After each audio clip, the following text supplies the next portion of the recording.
আমরা যারা মধ্যবিত্ত পরিবারের হই, তারা যখন স্টুডেন্ট অবস্থায় থাকি, ধরুন উচ্চ মাধ্যমিক পাশ করলাম বা মাধ্যমিক পাশ করলাম, তারপরে আমাদের পড়াশোনার খরচ চালানোটা বেশ কঠিন হয়ে পড়ে পরিবারের পক্ষে। সেই সমস্ত পরিবারের ছেলেদের জন্যই আজকের এই ভিডিওটি। তো চলুন আগে প্রথমে বলি কি সমস্যাগুলো হয় আমাদের। এগুলো সবাই জানি আমরা, তবুও বলছি। ধরুন আপনি একজন মধ্যবিত্ত পরিবার থেকে বিলং করছেন। আপনার বাবা একটা ক্ষেত মজুর হোক বা নর্মাল কোনো ফ্যাক্টরিতে কাজ করে, যার ন্যূনতম আয় সংসার চালানোর মতো, পড়াশোনা করার মতো আপনার কাছে সামর্থ্য নেই তার, কিন্তু ইচ্ছে আছে।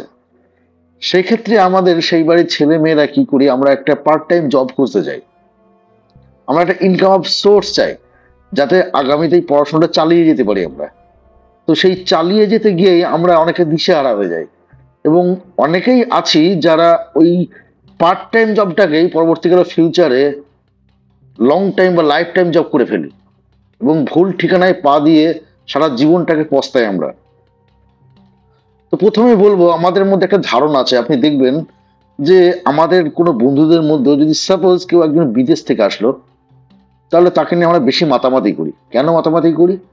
কারণ আমাদের মনে হয় যে সে বিদেশে থাকে মানে আমাদের চাইতে অনেক ফ্যাসিলিটিস বেশি পায়, অনেক বেশি ইনকাম করে, অনেক সোর্স আছে তার। কিন্তু আমরা ভুলে যাই যে আসলে তার বিদেশে থেকে যে টাকা ইনকাম বা যা খরচা, আপনি যেটা দেশে থেকে বাড়ি থেকে যা ইনকাম করছেন এবং তার যা সাশ্রয় হচ্ছে এবং যা খরচটা কম, হিসেব করলে আপনি তার চাইতে অনেকটা বেশি ভালো আছেন।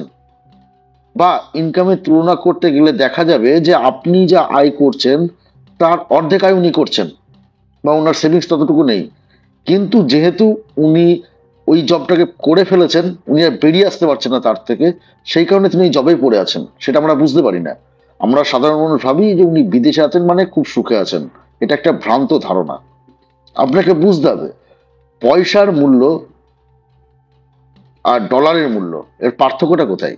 আপনি ভাবছেন যে ইন্ডিয়ান কারেন্সি মানে আপনি ধরুন এখানে বসে 50,000 টাকা বা 40,000 টাকা মাসে কামাচ্ছেন সাপোজ। আপনার কোনো একটা বন্ধু বিদেশে হয়তো বলছে সে $10 বা $30 বা $100 বা $10,000 ইনকাম করছে। তো আপনার ধারণা তো ডলার মানে একটা বড় সড়ো ব্যাপার, কারেন্সি মানে অনেকটা ছোট ব্যাপার, মানে ডলারের দাম বেশি টাকার দাম কম। সেই হিসেবে আপনার একটা নিজেই ওয়েটলেস নিজেই হয়ে যাচ্ছেন। আপনি নিজে ভেঙে পড়ছেন মানসিকভাবে যে ওর ইনকামটা বেশি আমাদের ইনকাম কম। কিন্তু আপনি ভাবতে পারছেন না যে আপনি যে ইনকামটা করছেন তাতে আপনার বেসিক যে খরচগুলো ওর চাইতে অনেক কম। এবং দেশের ভ্যালুয়েশন অনুযায়ী আপনি যে টাকাটা আপনার দেশে বসে ইনকাম করছেন, যেহেতু ও বিদেশে বসে টাকাটা ইনকাম বেশি করছে, ভ্যালুয়েশন কিন্তু ওর বেশি নয়, আপনার চাইতে অনেক কম ভ্যালুয়েশন ওর। হিসেব করে দেখুন। কারণ ও যে দেশে দাঁড়িয়ে ওই টাকাটা ইনকাম করছে, সেই দেশে ওই টাকাটার ভ্যালুই নেই। আপনাকে বুঝতে হবে যে আপনার টাকার ভ্যালু সেই দেশের উপর ডিপেন্ড করে, যে আপনি সেই দেশের বাসিন্দা নাকি সেই দেশের একজন ভাড়াটে। আপনি যে দেশে থেকে যদি ভাড়াটে থাকেন তাহলে তার খরচা বেশি আপনার। আর আপনি যদি নিজের দেশে নিজের মতো করে ইনকাম করেন সে তো আপনার খরচটা অনেকটা কম। তাই আমাদের সোর্সগুলোকে বুঝতে হবে। তো আমাদের স্টুডেন্ট লাইফ আমরা কি করি, প্রথমে যেটা ভাবি যে আমরা কি কাজ করব। ফার্স্ট ম্যাক্সিমাম স্টুডেন্টরাই আমরা করি কি, ট্র্যাডিশনাল টিউশনের দিকে ঝুঁকে যাই। ফার্স্ট জব এটা আমাদের, ট্র্যাডিশনাল টিউশন বা পার্ট টাইম কোনো জব। সে যে কোনো জায়গায় হতে পারে, অ্যাট এনি প্লেস আমরা একটা পার্ট টাইম জব খুঁজতে থাকি। তা ম্যাক্সিমাম যারা আমরা স্কুল লাইফ বা কলেজ লাইফে গিয়ে টিউশন জগতে একবার ঢুকে যাই, এবং অনেকেই কি মনে করি যে একটা টিউশন করলাম মানে 5,000 টাকা পাচ্ছি, তখন মাথায় এটা নেশা ঢুকে যায় যে একটা বাড়িতে টিউশন পড়াতে গেলাম 5,000 পাচ্ছি, তাহলে আমি যদি আরো দুটো পড়াই তাহলে 3 5 15,000 টাকা হচ্ছে আমার। তাহলে আরো যদি তিনটে ধর এক্সট্রা করতে পারি তাহলে 30,000 হচ্ছে। তাহলে মাসে আমার একটা সার্ভিস হোল্ডারের সমান স্যালারি পেয়ে যাচ্ছে আমি। তাহলে এটাকে আমি এখন আপাতত টিউশনটাকে বাড়াই। এই যে টাকার নেশাটা তার মধ্যে ঢুকে যাচ্ছে একবার, এই টিউশনটাকে সে ট্র্যাডিশনাল টিউশনটাকে সে যখন পার্ট টাইম হিসেবে নিতে গিয়ে টাকার লোভে পড়ে সেটাকে পার্মানেন্ট জবে ফেলে ফেলেছে। পার্মানেন্ট জব করে ফেলার ফলে তার কি হচ্ছে, আগামী ভবিষ্যৎটা অন্ধকারে ডুবে যাচ্ছে। কারণ আপনি জানবেন এই সমস্ত কর্মগুলোই খুব বেশি লংজিভিটি থাকে না, খুব বেশি লেংদি হয় না এদের। আপনি জানবেন আপনারা টিউশন করছেন মানে কতদিন করবেন, 5 বছর 10 বছর 15 বছর, তারপর আপনার জায়গায় তো কেউ একজন আসবে, তখন তো আপনার সিটটা খালি খালি করতে হবে আপনাকে। তাহলে আপনার পার্মানেন্ট ইনকাম তো একদিন কমে যাবে। তো আপনি যে সময়টা ব্যয় করছেন ইনকামের পিছনে, আপনি তো ভুল জায়গায় সময় ব্যয় করছেন। আপনাকে কাজ করতে হবে যে আপনি যে সময়টা ব্যয় করবেন সেই সময়ের যাতে যথেষ্ট মূল্য আপনি পান, এটা বুঝে আপনাকে কিন্তু সেই কাজটা ডিসিশন নিতে হবে আপনাকে। তো আমরা যখনই স্টুডেন্ট লাইফে কোনো ট্র্যাডিশনাল টিউশন বা পার্ট টাইম জব করতে যাব, তখন বুঝতে হবে যে আমি যে কাজটা করছি সেই কাজটা যেন সময়টা থেকে আমাকে ইনকাম না আসে। আমি সময় দিচ্ছি বলে আমার কাছে টাকা আসবে, এটা কি যেন না হয়। আপনাকে বুঝতে হবে যে আপনি যে টাইমটা ব্যয় করছেন তার পিছনে, সেই টাইমটা যদি আপনি কিছুটা কমিয়ে আপনি অন্যান্য স্কিল ডিপার্টমেন্ট বা বিভিন্ন কোর্সে আপনি যদি সময়টা দিতে পারেন, তাহলে ভবিষ্যতে আপনি অন্যান্য ডিপার্টমেন্টে ঢুকে যেতে পারবেন, আরো ভালো ইনকাম অফ সোর্সের জায়গায় পৌঁছতে পারবেন। তা না করে আপনি কি করছেন, টিউশনাল লাইনেই নিজেকে নষ্ট করছেন বা পার্ট টাইম জবে পড়েই পয়সার লোভে এগুলো করে ফেলছেন। এর ফলে আমাদের ইনকামের যে সোর্স সেগুলো ভবিষ্যতে কমে যাচ্ছে এবং আমরা চিন্তায় হয়ে যাচ্ছি। তো আপনি দেখুন, আপনি এখানে চিন্তা করে যে আপনি পয়সা ইনকামের জন্য সময়টাকে কি আপনার বেচে দিয়ে আপনি ইনকাম করবেন, নাকি আপনার পরিশ্রমটাকে বেচবেন, সময়টাকে বাঁচাবেন, কোনটা করবেন? আমার মনে হয় পরিশ্রমটাকে বেচুন, আপনার সময়টাকে বাঁচান।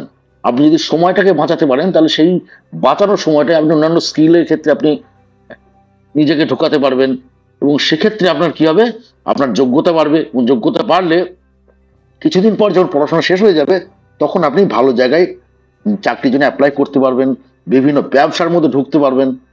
তো এর জন্য আপনার সময়টাকে বাঁচানোর চেষ্টা করুন, পরিশ্রমটাকে আপনি আপনার ব্যয়ের খাতায় রাখুন।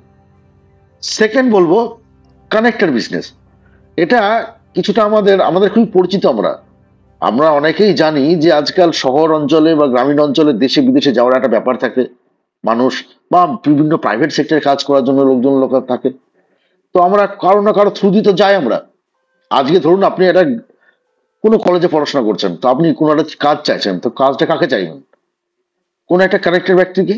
তো সেই কানেক্টেড ব্যক্তিটা যদি আপনি হন, যে আপনি বিভিন্ন ফাউন্ডেশনের সঙ্গে বা কোম্পানির সঙ্গে বা তাদের এমডিদের সঙ্গে একটু কথা বললেন, পরিচয় করলেন, তাদের সঙ্গে একটা কন্ট্যাক্ট করলেন যে আমি আপনাকে কিছু ছেলে এমপ্লয় দেব বা যারা আপনার এখানে কাজ করবে, তো আপনি তার বিনিময়ে আমাকে 15% বা 10% আপনি আমাকে দেবেন। যেগুলো এখন আমাদের খুব হাস্যকৌতুক মনে হতে পারে, দালালিপনা মনে হতে পারে, কিন্তু বাস্তবে এটা হচ্ছে সব জায়গায়। আপনি দেখুন, এটাকে বলা হয় কনসালটেন্সি বিজনেস, সিম্পল ভাষায়। এবং এটা সারা বিশ্ব জুড়ে চলছে। যে কোনো বিজনেস, আপনার রেলওয়ে টিকিটস বিজনেস হতে পারে, জব বিজনেস হতে পারে, আপনার হতে পারে পড়াশোনার বিজনেস হতে পারে, আপনি যে কোনো ব্যাপারে কনসালটেন্সি করতেই পারেন। এটা খুব পপুলার বিজনেস এবং এখানে ইনভেস্ট কিন্তু খুব একটা বেশি লাগে না। আপনি সামনে একটা রুম নিয়ে এটা করতে পারেন এবং সেক্ষেত্রে আপনার ইনভেস্টের কোনো ব্যাপার নেই, প্লাস আপনার বেশি সময়ও লাগছে না। আপনাকে শুধু নেটওয়ার্ক জোগাড় করতে হবে। আপনি যে সোর্স থেকে ইনকাম করবেন, যেটা মনে করছেন যে আমার এই কাজটা করা সম্ভব, তাহলে আপনি সেসব প্রাইভেট সেক্টরে যোগাযোগ করুন। যোগাযোগ করলে দেখবেন অনেকেই আছে এসব যোগাযোগ করার জন্য, যে আপনি আপনাকে ছেলে দিন, আমরা ছেলেগুলোকে নিয়োগ করে দেবো, তার বিনিময়ে আপনাকে এই পয়সাটা দেবো। হয়ে গেল একটা কানেক্টিভ বিজনেস। এটাকে খুব সহজ মনে হলেও কিন্তু কঠিন। কিন্তু জানবেন, পৃথিবীতে সহজ উপায়ে টাকা ইনকাম কিন্তু করা যায় না। যখন আপনি স্টুডেন্ট থাকবেন সেই অবস্থায় এই সমস্ত কাজগুলো করা খুবই সহজ। এরপরেই বলবো ফ্রিল্যান্সিং। দেখুন, ফ্রিল্যান্সিংটাকে এখন আমরা খুব পপুলার ভেবে নিয়েছি। আমরা মনে মনে অনেকেই ভাবি যে আমি একজন ফ্রিল্যান্সার, আমার প্রচুর ইনকাম। কিন্তু জানেন, ফ্রিল্যান্সার মানে খুব একটা হাইফাই লেভেল কিছু নয়। ফ্রিল্যান্সার হচ্ছে এমন একটা জিনিস যে আপনি একটা অফিস খুললেন বা আপনি একটা জায়গায় বসলেন, সেখান থেকে আপনাকে 10টা জায়গাকার মানুষ, 10টা দেশের মানুষ যারা আপনাকে দিয়ে সেই কাজটা করিয়ে নিচ্ছে, আপনি তাদের কাজটা করে দিচ্ছেন। আপনি, এটা একটা জব, আপনি তাদের চাকর বা আপনি তার চাকরি করছেন। ফ্রিল্যান্সিং মানে কিন্তু বিজনেস নয়।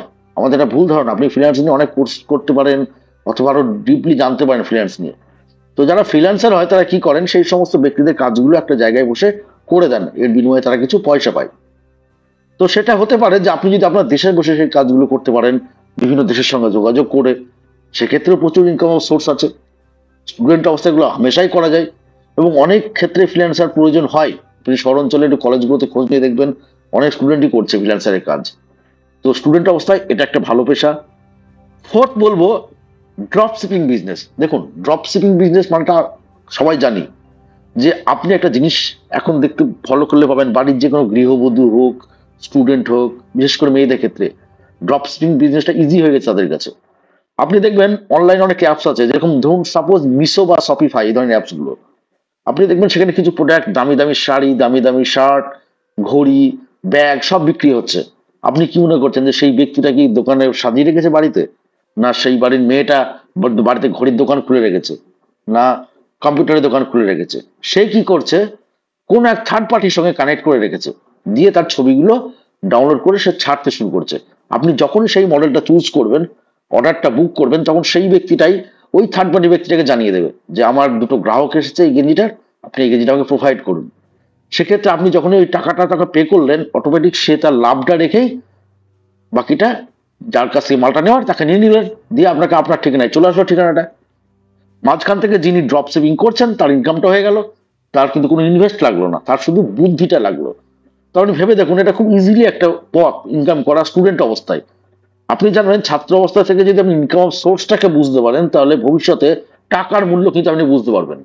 আর যদি মনে করেন যে আপনি টাকার মূল্য না বুঝে আমি আর 10 বছর পরে গিয়ে কি ইনকাম করতে যাবো, পারবেন না। আপনি যদি টাকার মূল্য সঠিকভাবে বুঝতে চান, তাহলে রাস্তায় আপনাকে খুব অল্প বয়সে হাঁটতে হবে। আপনাকে বুঝতে হবে পৃথিবীর তাবড় তাবড় অর্থনীতিবিদ বা যারা কোটিপতি, তারা কিন্তু এরকম নয় যে 30 বছর পর বড় লোক হয়েছে বা 50 বছর পর বড় বিজনেস করছে, এমনটা নয়। তারা খুব অল্প বয়স থেকে টাকার ভ্যালুটা তারা বুঝতে চেষ্টা করেছে, যার ফলে তারা আজকে এই জায়গাটায় দাঁড়িয়েছে। তো আপনি দেখুন, যে কটা টপিকস আপনাকে এই মুহূর্তে আমরা বললাম স্টুডেন্ট অবস্থায় ইনকাম অফ সোর্সের যে রাস্তাগুলো আপনাকে বললাম, যদি ভালো লাগে তো অনুরোধ রইল কমেন্ট বক্সে অবশ্যই জানাবেন, এবং লাইক শেয়ার করার অনুরোধ রইল, এবং অনুরোধ রইল এই ধরনের আরো ভিডিও পেতে আমাদের চ্যানেলটা সাবস্ক্রাইব করে আমাদের পাশে থাকবেন। ধন্যবাদ।